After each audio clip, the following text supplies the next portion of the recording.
මගේ ජීවිතේ එකම වීරයා වුණේ තාත්තා. කොහොම ගෙදරද? ඒත් මගේ තාත්තා මගේ අම්මට වීරයෙක් වුණේ නැහැ. තාත්තා අහුවෙන ට්‍රෝලර් එකක නැගලා සති ගණන් මුදුගේ අපිව ජීවත් කරා. හරි කන්න.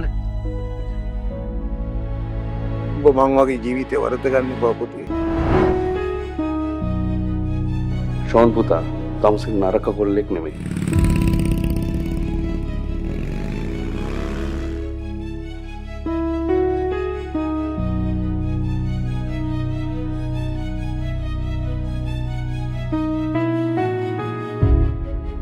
මෛත්‍රී උදේම ඩුබායි වලින් බෙඩ් 7ක් ඇවිල්ලා.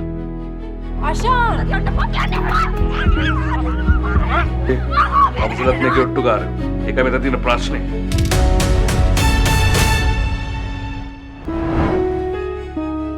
දාන ඔට්ටුවක් අරදින්න දාගන්න.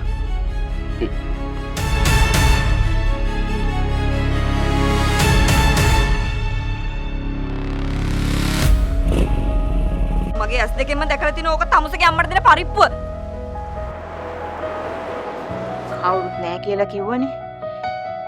එන්න ඉතින් ඇතුළට. පොරත් තියදු කර පුඩ්ඩේ දැක්කේ දුක ඇස් දෙකේ හැටි.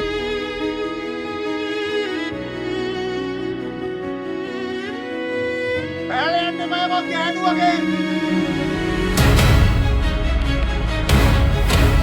ඔය මහලොකු ක්‍රිස්ටෝෆර් මයික්ලීට කියපන් ළඟදීම ෂොට් එකක් දැස් දෙන්න කියලා.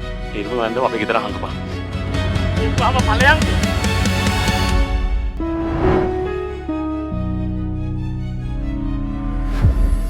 මට මෙලොවක ඉන්න මගේ පුතා විතරයි.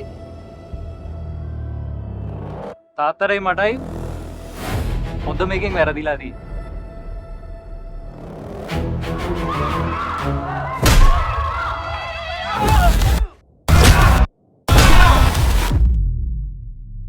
ඒ තප්පර ගන්නට මං ආපහු ජීවත් වුණා වගේ දැනුණා රිද්මියෝ. මගේ කොල්ල මට ආපහු පණ දුන්නා.